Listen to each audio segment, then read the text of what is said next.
I'm your facilitator for today. My name is Odin Brian Williams, and I am the head of legal, regulatory, and compliance affairs for Lumros.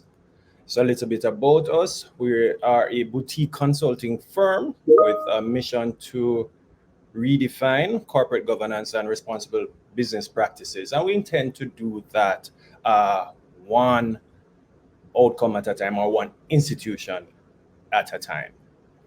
Now, the UK Consumer Duty is a pioneering legislative framework, as I like to put it, and it's designed to empower and safeguard consumer interests in this, what we call a rapidly evolving marketplace, given globalization, data driven technologies, especially with persons operating within the regulated financial industry.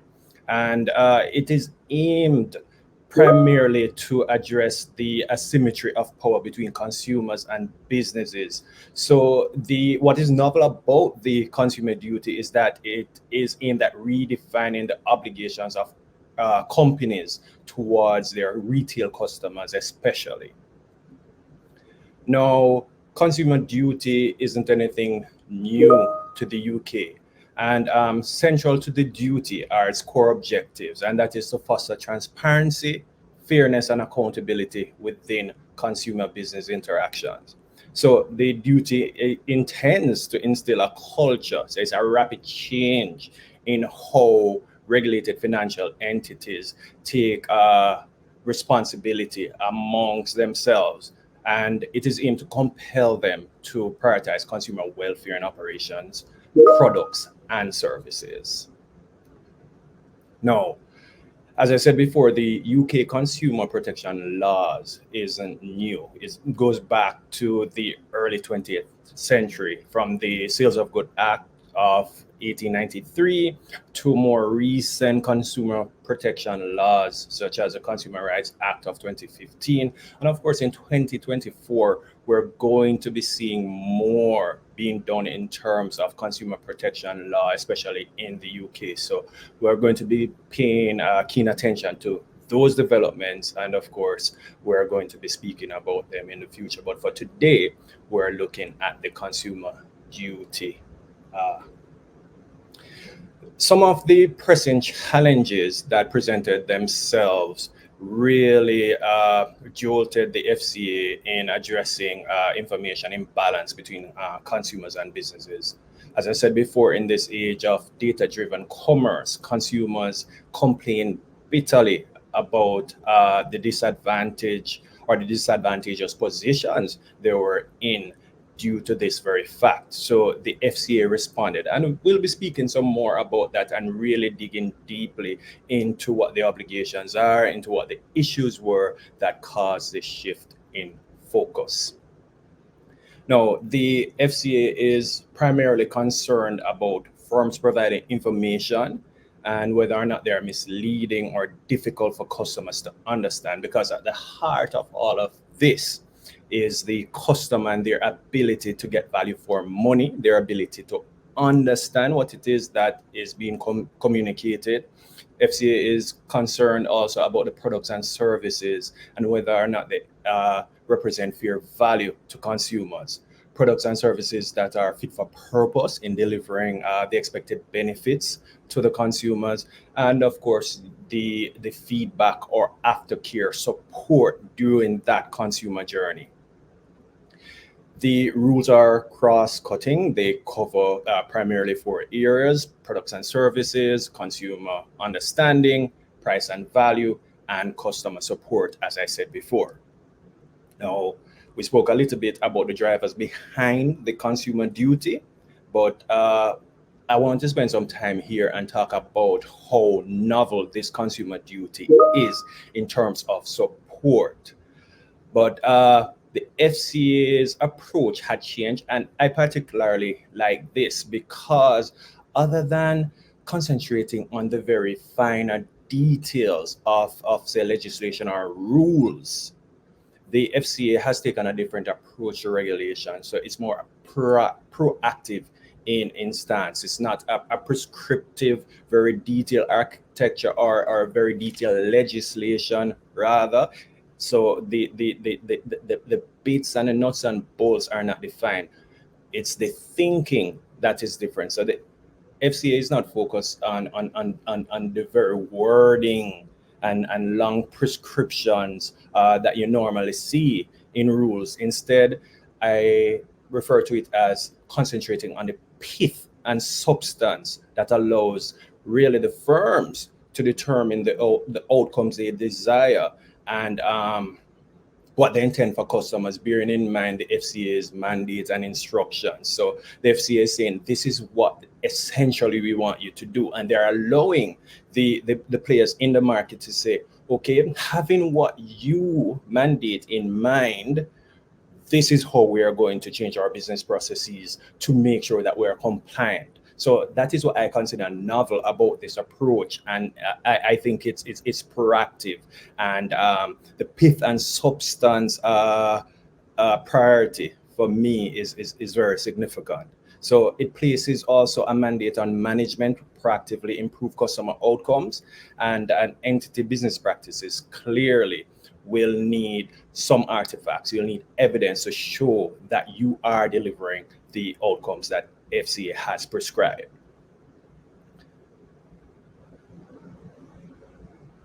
Now, I keep saying, and you'll hear me say this throughout this webinar, that the uh, consumer duty has a wide application. It's applicable also not only to business to customers, but when you're considering retail products and services, it is also applicable to business customers. And as we continue this webinar, I'm going to speak to that a little bit, because it is applicable to smaller firms and small charities as well. That's why I put that bit in there, business to business as well, because it is applicable to retail products and services. So when you consider the FCA also, it drills down beyond governance. It goes into the policies and the operations. So every node, every aspect of customer interaction, from the product development stage into the launch and the activities concerned with that product, and also the aftercare service. So it stretches across a whole gamut from product development all the way up to board reporting, reviews, and governance issues. So it's that golden thread, as I like to say, that runs across all your strategies, all your activities, all your departments. So you're bearing in mind the outcome, and also how it will affect the customer, how you relate, and how you measure these outcomes, and also report on them. So the FCA, which I think they have been really good in terms of preparing for the launch of this new consumer duty, they had done several pulse checks. So they assessed larger firms and their implementation plan prior to the July deadline. So they really looked at larger firms and assessed how they were doing their preparation in order to become compliant with the duty. So what they found was interesting. They definitely found that firms generally understood the duty, but in doing so, they identified deficiencies in some of the implementation plans.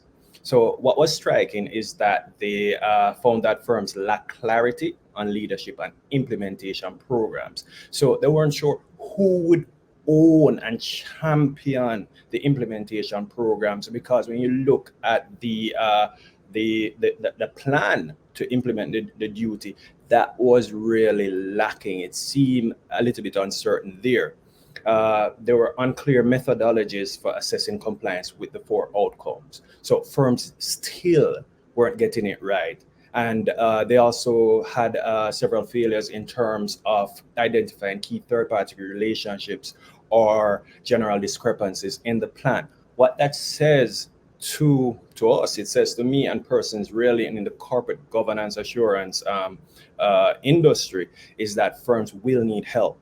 Firms will need to go back to the drawing board to really detail a plan. And of course, this is new. It is a new regulation that you will have the teething pains. And I'll discuss a little bit more about that. But what is striking is that the assessment was on larger firms, and they have way more resources and the competencies in-house, you believe, to do these type of things. But when the FCA did the pulse check, they identified some major issues that firms will have to go back to the drawing board to revisit and then define how they're going to ensure that they are compliant. Uh, the natural question to ask is who must consider the duty? Well, clearly, investment services within the regulated financial service industry will come under the scope where the consumer duty is concerned. Customer credit businesses would also come under the scope. Deposit taking institutions, payment services, e-money providers, all those retail businesses would come under the scope, as well as insurance businesses.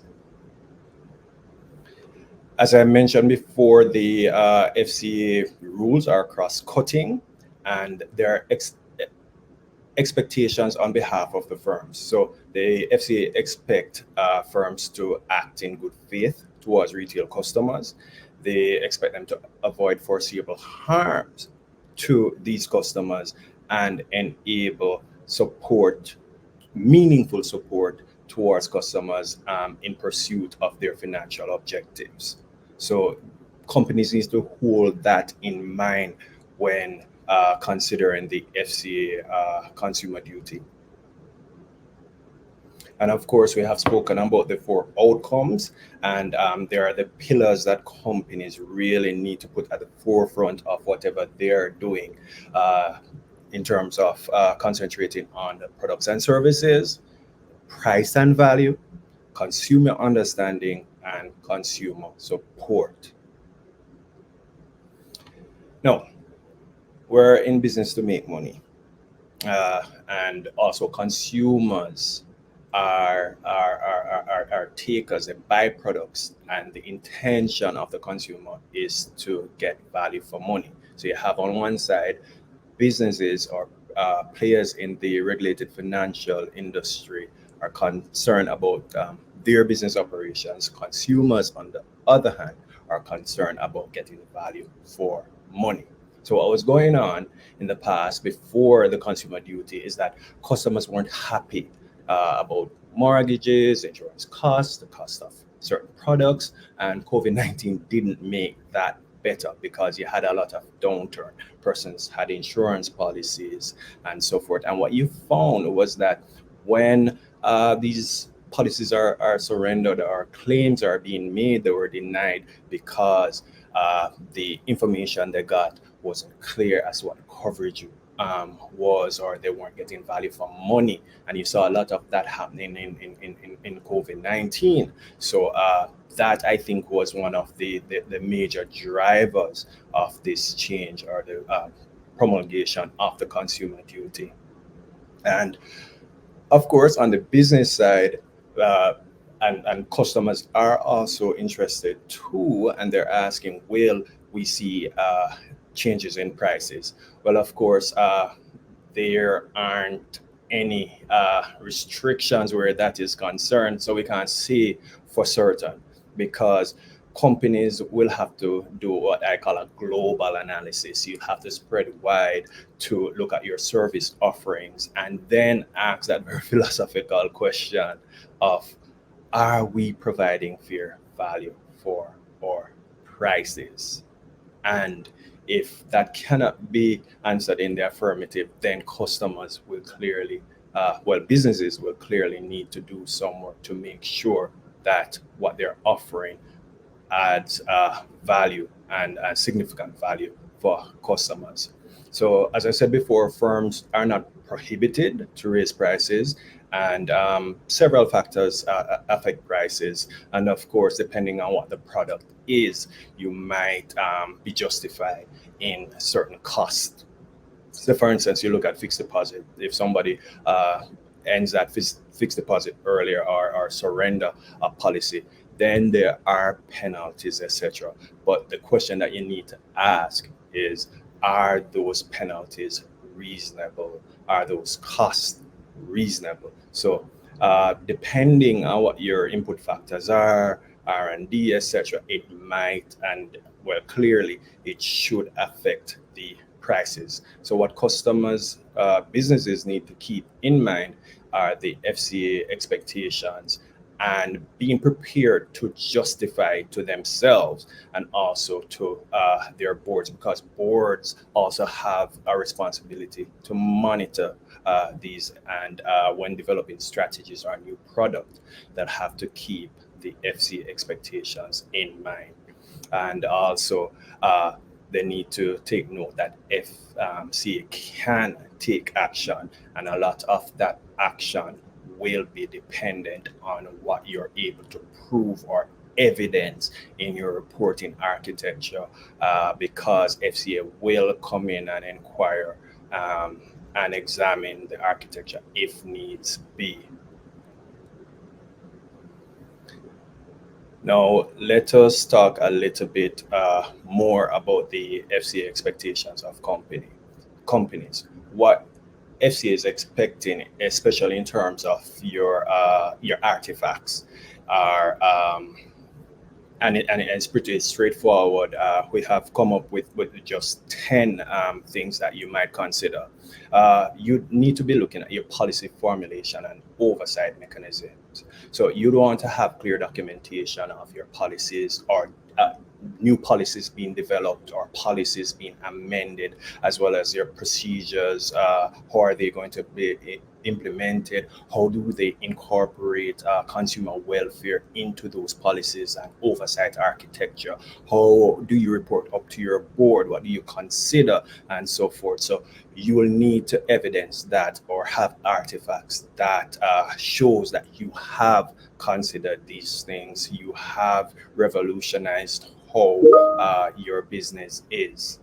So you need to look at records of customer interaction. So you're going to have to detail and report up your interactions with customers, including communication, products and service explanations, and complaint resolutions. If you're looking at, say, a contract or terms of engagement with your customers, then that needs to be simplified, needs to be in a language that customers can understand and relate to. So you might need to revisit your company documentation to make sure that you have edited a lot of the fine prints are taken out, and the major concerning clauses are more evident, and they are clear, especially where customers are concerned.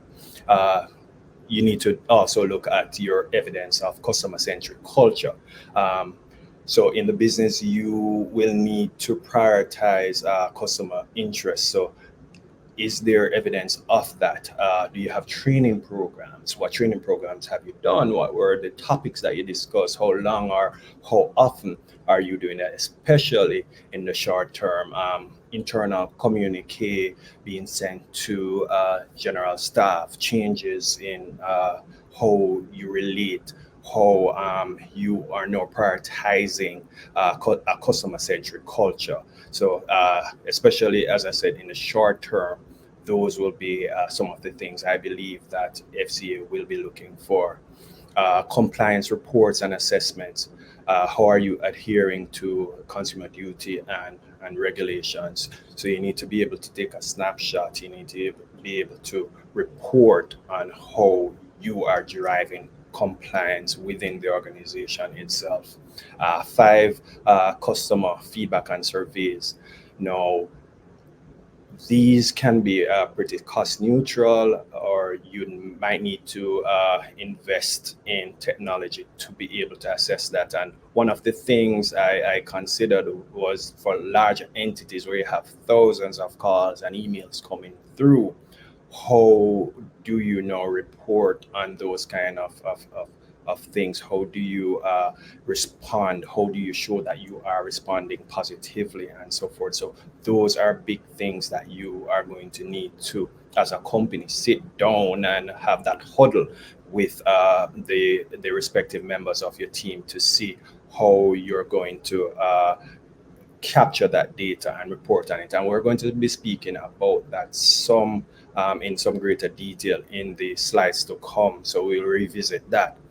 Again, you're going to need to exhibit details on product and service design. So for every stage of interaction, as I said before, with customers, you're going to need to document how you're keeping in mind the outcomes. So when you're designing the product, you'd have to keep a consumer at the center of those design details and so forth. So are your products designed to meet customer needs? Are they transparent? Do they exhibit a high level of fairness and reasonableness in everything? Also, you're going to be looking at your risk assessments and mitigation strategies. Uh, how do you record your risk assessments related to customer practices? So even at the board level, especially at the board level, you're going to need to incorporate that into the major strategies and have real recognition of those and persons championing those issues in the board meetings, in the subcommittee meetings, and as well as throughout the organization generally. Compliance monitoring will also be important, and the boards and senior management will have to be the champions where this is concerned. uh, has there been an issue raised? Is it on the agenda? How are you planning to ensure that those issues are resolved? So you're going to need to develop systems to monitor and ensure compliance where that is concerned. So regular updates of the protection laws and regulations and so forth, and then implementing that in the overall governance architecture in the firm. Of course, training and education records are good ways to exhibit or provide artifacts to the FCA in terms of what you're doing. So, training your staff, training everyone up to the board level regarding customer or consumer rights, ethical behavior, compliance with the consumer duty, what are our responsibilities, where it comes on to the executive management group. Uh, Whoever owns certain processes can also be subject to sanctions from the FCA if they're not doing what they're supposed to do, especially in terms of the outcomes of consumer duty. And of course, it's always good where it concerns audits, whether internal audits, external audits, and assessments. That's a really good way to see or to test your system and to provide some assurance that you are doing what you are expected to do. Now, companies will need to map the entire process of their consumer engagement, look at whether or not the products are suitable, and I had mentioned the evidence that you need to show as well. And it needs to be evidence of real support. So companies cannot outsource their obligations as well. Even if you outsource certain aspects, you would still be responsible, even if you're using third parties to do certain activities on behalf of your organization. So companies need to bear that in mind. Now, stakeholders from both sides, I mean, it is still a new duty. On the consumer advocacy side, the consumer duty is lauded as a good way and a potential to enhance customer protection, while on the business side, there's a little bit of apprehension where that is concerned. And of course, they're going to say that it might stymie innovation and competitiveness, but it's still early days. And perspective I have is that if you are on top of this, if you are compliant, then you can only gain a competitive advantage by doing so. Uh, I keep saying that we're still in the teething stage. So you will have some form of inertia where that's concerned. But as soon as things become, the norm, the way we do things around here, you're supposed to start seeing the benefit, and it will be an easier walk once you get that done. What the FCA expects is that there should be a strategy shift towards a more customer centric ethos rather than a profit centric ethos, which is what they found that existed in the past. Now, we're unlikely to see any sudden changes because this is still new. So, what businesses will need to do is to change their operations. Customers, on the other hand, will see some clarity in terms of products and service offerings, simplified processes, especially for vulnerable customers. And we can have a whole webinar on what that is. So customers in certain vulnerability categories uh, will see changes if you consider disabled persons, if you consider persons that probably are at risk for say, losing their mortgages, etc. That will those persons will form a part of the vulnerable customers. So businesses will need to simplify their processes to make sure that they're adapting to the needs of customers. So you should, from the customer side, see changes in terms of accessibility and support, especially.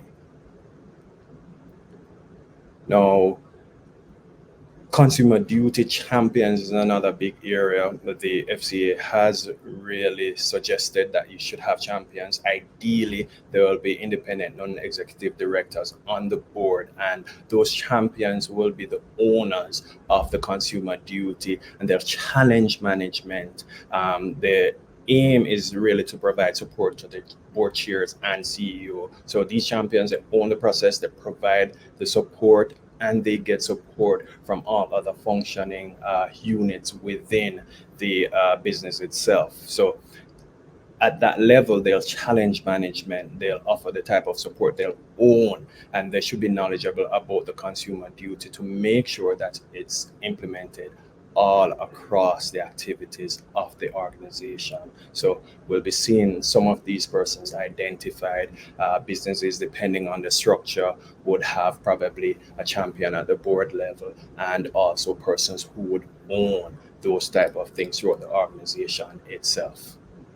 Now, what can I do in terms of reporting businesses often? And of course, if I was in business and this new duty is now applicable, I'd be looking at what I can do to ensure that we're compliant.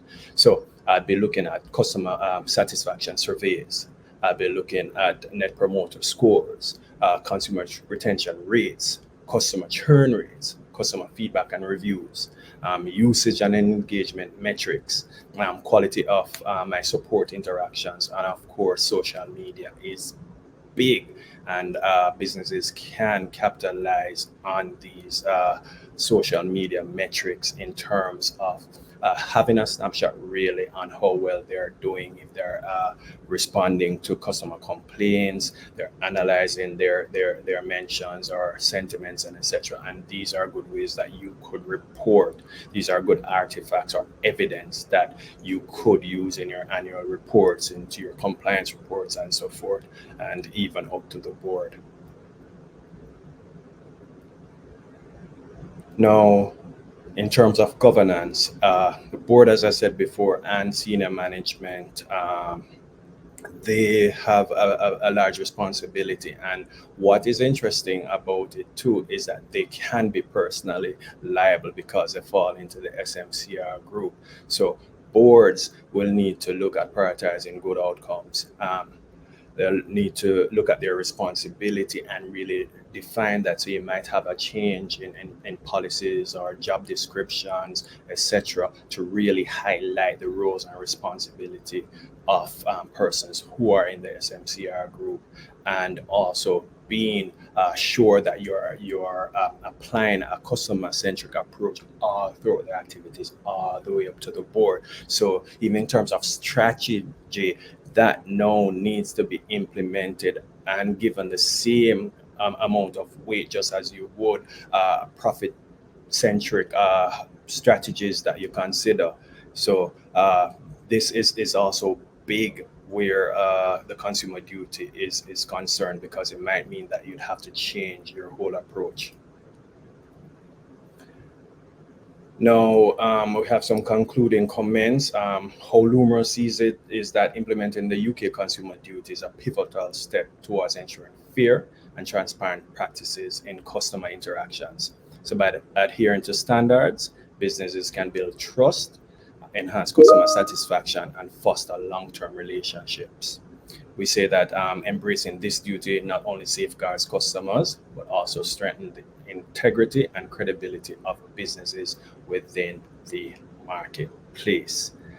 Now, I'm going to be looking at just how Lumos can help businesses. If you have questions, and of course, it's a new duty, uh, we can look at doing some compliance assessments. We can conduct a thorough review of existing policies and procedures and so forth.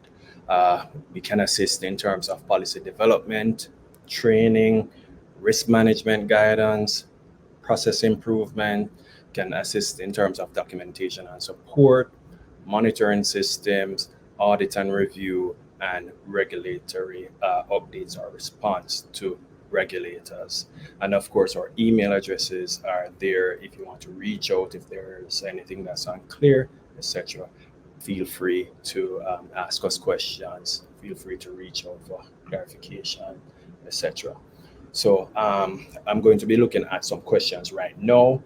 I see that we have a question. Are there any specific challenges or advantages for international firms operating in the UK under this duty? Well, of course, if you're operating in the UK under this duty, then certainly your offices, your products that are available to UK customers will have to adhere to the duty. So you're not excused by it, as I said before, even in terms of third party usage. If you're engaging third parties to carry out certain processes, you are also responsible to ensure that those activities adhere to the consumer duty. Another question: are there specific challenges that smaller firms might face in implementing these regulations? Of course, smaller firms that don't have all the resources that larger firms would have, they certainly might not have the competencies. But of course, it's not as strict adherence to the duty by just ticking some check boxes, depending on your activities, depending on the nature of what you do. Smaller firms might find it easier to implement the duty, as well as they might have certain challenges in terms of resources. So it's just to, I believe, have a huddle, have check in with the different stakeholders to find out what can I do given my challenges once they're identified. And of course, having that relationship with the stakeholders would help to clarify a lot of the issues. So another question: does a framework include details of repercussions for failure to meet these standards? Of course, if you are not compliant, then the FCA certainly has sanctions that they can implement. And it drives back to this slide where the FCA has really stated, and I will just highlight two quotes. The FCA is saying we will prioritize the most serious breaches and act swiftly and assertively where we find evidence of harm or risk of harm to customers. So it's not only harm, it's risk of harm. And the FCA has come out batting strong where that is concerned, where they're saying we will prioritize the most serious breaches and act swiftly. So you should expect a certain type of quick response from the FCA in terms of risk of harm or actual harm to customers where this is concerned. The FCA has gone further to say in some cases firms can expect us to take robust action such as interventions or investigations along with possible disciplinary sanctions. And bear in mind that these SMCR groups can be sanctioned individually for breaching their responsibility where the consumer duty is concerned. Let me see if there are any other questions. Uh, It is very insightful and a much needed change as a framework include details of repercussions or failure to meet these standards. Yes, and I've just discussed that right there. And what I like about the consumer duty is that it is revolutionary in terms of it has not really detailed everything that you need to do. What it has done is really to mention the pith and substance in terms of the outcome and allowing firms to determine based on their operations what it is that they will do to ensure compliance. So it's not as prescriptive as you'd find other types of rules. Another question: what are the training and knowledge requirements for staff within firms to ensure adherence to the duty? The FCA has published guidelines in terms of what is required, and some examples are given. As I said before, it is not a strict detailing as you'd find with other rules or regulations in law. What you find is it, as I keep saying, is the pith and substance and allowing the companies, because they're diverse, because they have different governance structures and so on. So it's up to the company now or the players within the industry to determine what are the appropriate training that will need to ensure that we have the that we are compliant with the duty. What do we need to do in terms of sending communication or communicate to the entire staff? Do we need to change our policies? Do we need to develop new policies, or do we need to amend existing policies to incorporate that consumer customer centric ethos within the organization? So there is no prescriptive training that's required, but obviously, especially in the short term, you will need, or it's advisable that you conduct some type of training in terms of bringing sensibility or clarity and just informing staff of what the expectations are under the consumer duty. So some exposure to the requirements and the thinking behind the consumer duty, I would recommend that those be done, especially in the short term, and recurrent training after. So we have another question: how does the consumer duty align with environmental, social, and governance (ESG) principles?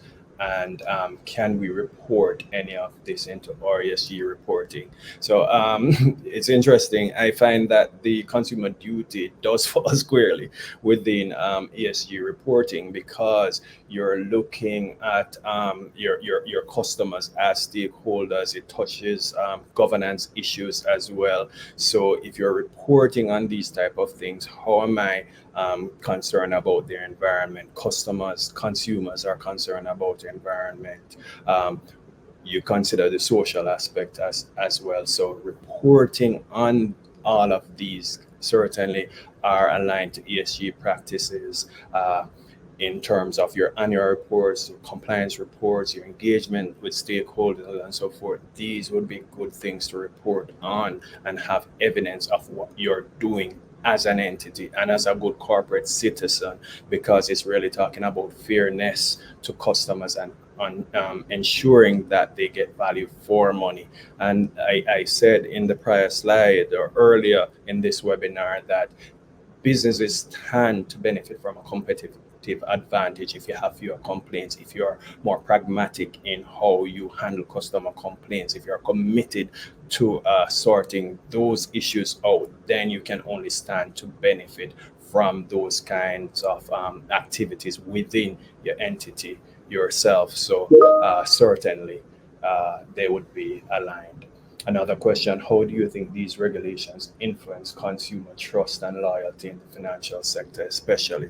Well, as a consumer myself, I can imagine that if my issues are taken seriously, if I can say, for instance, buy a product online and I can opt out of that service offering the same way, then I'll be happy if I don't have to necessarily go in branch and find the time to drive. And it's such an onerous situation or an onerous activity to opt out of a product or to end a product that same way, I'd be happy. So in the future, I might choose to utilize your services, or I might just switch to another product.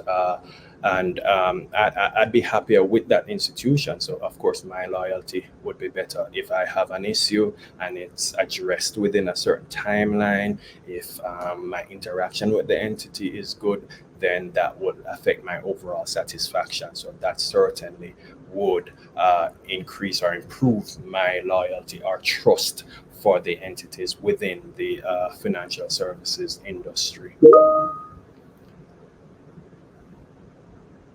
And so, just generally, I think companies just need to really go back to the drawing board and think how to incorporate the outcomes in all their practices, and really put a greater emphasis on a consumer centric approach, and just have that golden thread running through the activities, and bearing in mind how am I going to report on these things? How am I going to manage? How am I going to make sure that I am in compliance, and this determine ways of doing so?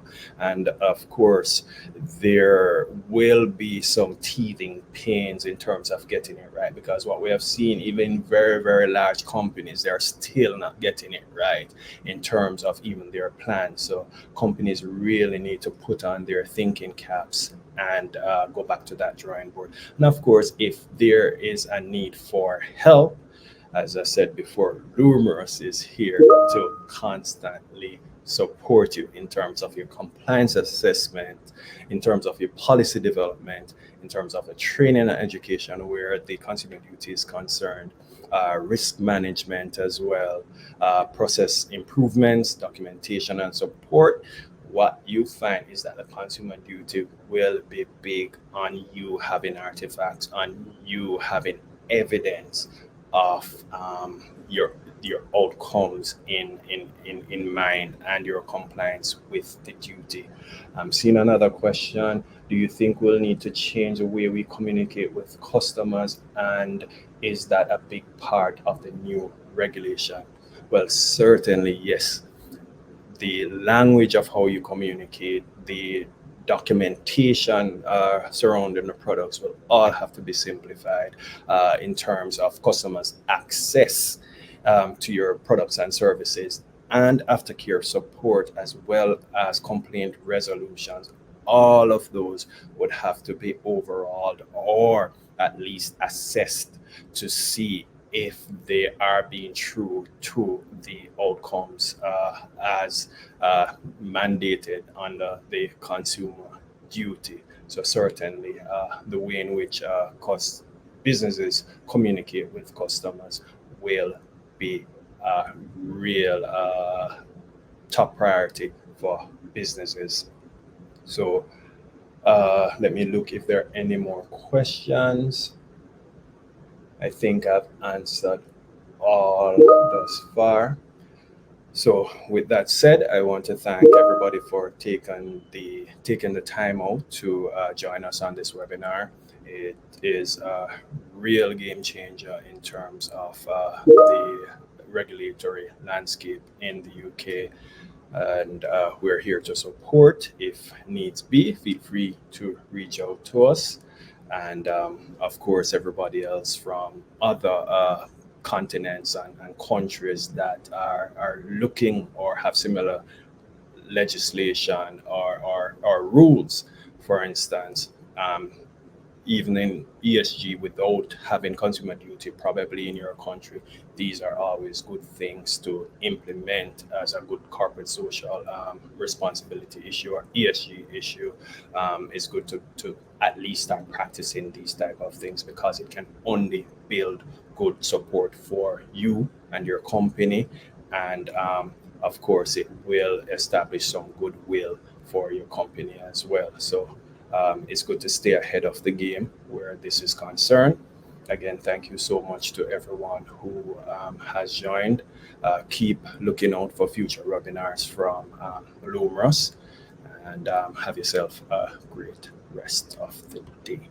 Thank you.